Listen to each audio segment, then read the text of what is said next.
all these pop-ups that are coming up, and we probably see a new one a week. Um, Almost all of them are fake, is the rule of thumb. I'm going to give you lots of examples here of some of these fake ones, so you can leave knowing what kind of things to watch out for. So you can see they do a very, very good job at making these things look real. This one says Vista Total Security 2011 unregistered. The interesting thing was when we saw this, it was on an XP computer. So obviously it's not a Vista thing. They steal a lot of Microsoft's icons, which is also pretty tricky. There are no real protection programs out there that we've seen that when you're infected will start doing a scan like this. They don't work like that. They're constantly running in the background, so if you get something popping up and then starts to do a scan, it's almost always going to be fake. Also, any of these items, they're generally going to give you a pop-up about the 1 or 2 items that are found, not a big list of things like this. Here's a one that we're seeing more and more common. You'll have a couple of different messages here. With the one in the foreground, you can see is that the system has detected a problem with 1 or more installed hard drives. This is just not a real message. The messages won't ever be formatted like that. Generally, hard drive messages are kind of cryptic and give those error codes that you can't tell what they are. So another one to watch out for. You can see again in the background, you've got Windows recovery, and again, it's popping up this thing about all these things detected and having different options. Again, most of these programs don't work that way. Also, if you've already got the program, you'll never see something that says click here to activate or click here to buy because you already have it. And there's no website out there that's going to give you a good free program that's going to legitimately pop up. A lot of them try to hide themselves as just antivirus scanners, so here's a good example. Here's another, and you can see what they're doing again is they're trying to format these screens to look like different parts of Windows. For people that are using Windows 7 and Windows Vista now, you'll recognize this screen is pretty familiar to the getting started screen. Now here's a neat example, and this is can definitely tell you how this thing is fake. Again, it's pretty similar to the other ones. You know, they even threw in that nice Windows logo. But check out this next screen. Same exact thing. This was probably a good example of some malware that's put out there on the internet that these hackers and other people with way too much free time share. And they just say, here, you put this on your website to infect people, and here, put your own logo in it.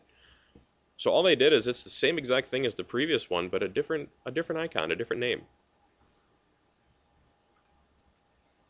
This one looks a lot like Microsoft's Security Center. They even put in there Windows Advanced Security Center. They used the same icons. They even stole Microsoft's Activate logo and put it in the top left. But there's no such thing as Smart Engine for starters. The Windows Security Center doesn't ever warn you about things like this. It's always going to be your antivirus program. So you can see they get pretty tricky.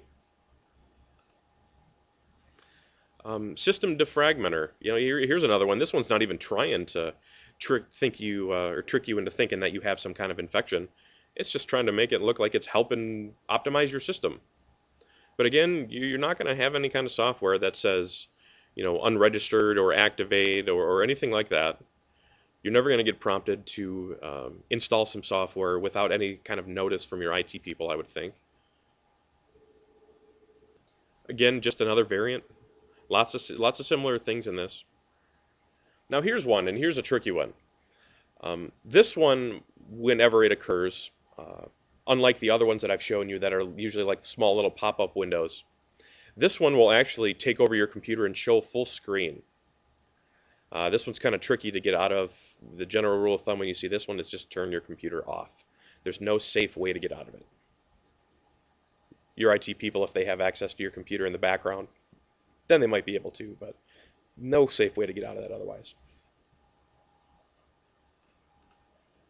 And once you click on something on that window, this is what you see. Again, just like all those other fake threats that we've already shown. One of the toughest ones to deal with here is this one. This is Microsoft Security Essentials. This is a program that Microsoft makes free. It started as something called Windows Defender being built into Windows Vista. Now they make it available for a free download. Well, it was free for a while when it was in beta, and I know a lot of people tried it out. It's since from most companies been removed already because Microsoft changed the terms on it for starters that you're not allowed to use it if you've got more than 10 people. So some of these malware people figured, well, gee, since this program's free and a lot of people do have it, we're going to make it look like it's doing a real pop-up. So the general rule of thumb there is most agencies are not going to be using Microsoft Security Essentials just because of the amount of people that they have. So if you see something like this, there is a small chance it actually could be a legit alert if you know you have this program installed. So again, we usually recommend treating this just like all those other fake things. And this is the coolest example, I think, of a website that went so far as to think we were scanning our computer with like 25 or 30 different scanners, that they were being really helpful. But there's nothing out there that'll do that. So now you ask, well, how do we deal with all these pop-ups? I stated that the only thing that you can do to get around that think point thing that takes up your full screen is really to turn your computer off or have your IT people kill it from the background. Well, obviously, first you got to take the proactive measures of making sure your computers are all updated. Don't lower your web browser security settings. Now, that should have a little asterisk by it. If you're working with insurance carriers, a lot of times you need to lower security settings on their website to make things work. But it's important to make sure you make those trusted websites and only lower security settings on trusted websites if you need to. Definitely not anything across the board. And educate your users to use Alt and F4. That's pressing the Alt key and pressing F4 at the same time.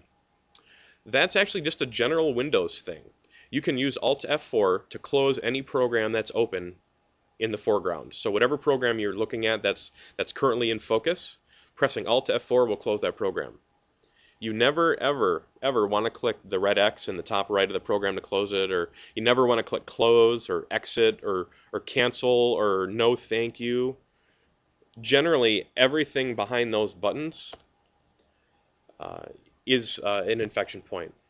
It's like a hidden install button. And you can install a web filtering device in your network, one of the most effective ways to protect yourself. So I get asked this question a lot. We have antivirus and anti-malware installed, and we have a firewall. We don't have to worry, right? Well, firewalls, for starters, generally don't block malware because they come in on the web ports, and you need the web ports open. Now, there are some that have the filtering built in, and those are a little different, but those aren't as common. For anti-malware software, most of those free programs actually don't block stuff. They're meant for cleaning up after you've already been infected. Also note that many of those free programs are only free for personal use. So it's very important if you're thinking about going out and looking for a free one, that you read that EULA or the end user license agreement and see if it says it's okay for commercial use. Not many are. There are paid versions, and they can be effective at blocking. They do, however, require a lot of customization usually, so they don't conflict with other antivirus programs or other software in your system. So also don't go out and buy one and just install it and not change any options or tweak it or optimize the configuration, because it probably won't work as effectively as you want, or it might cause you problems. In antivirus programs, they're just not for malware. Plain and simple. People often ask, I have antivirus, why didn't it catch it? Well, because these things aren't viruses. That's why there's anti-malware software now. And I mentioned a web filtering device. That's the most effective thing that you can do for blocking this malware. They block threats from even entering your network. Not having them, if you have a free version of a malware stuff, clean after the fact, or having the infections hit your computer but try to block them. They can intelligently scan and see if there's malware coming in. You can also use them to restrict the unauthorized website browsing, because there's new stuff out there all the time, and unfortunately nothing's perfect. But restricting the browsing as much as you can is going to be the most effective thing. Not to mention the fact that they have very highly customizable rules for different people with different job functions, and very powerful and easy to use reporting to see who might have been getting the malware or been a better target, or somebody just doing something more often than not that they shouldn't be. So we covered a broad range of topics. I know there's a lot there to talk about. Hopefully everybody picked up at least the Alt F4 if you're going to see any of these pop-ups. So again, we do thank you. If you have any questions about any solutions or practices or whatnot, please feel free to shoot me an email. I'll be happy to answer your questions as soon as I can.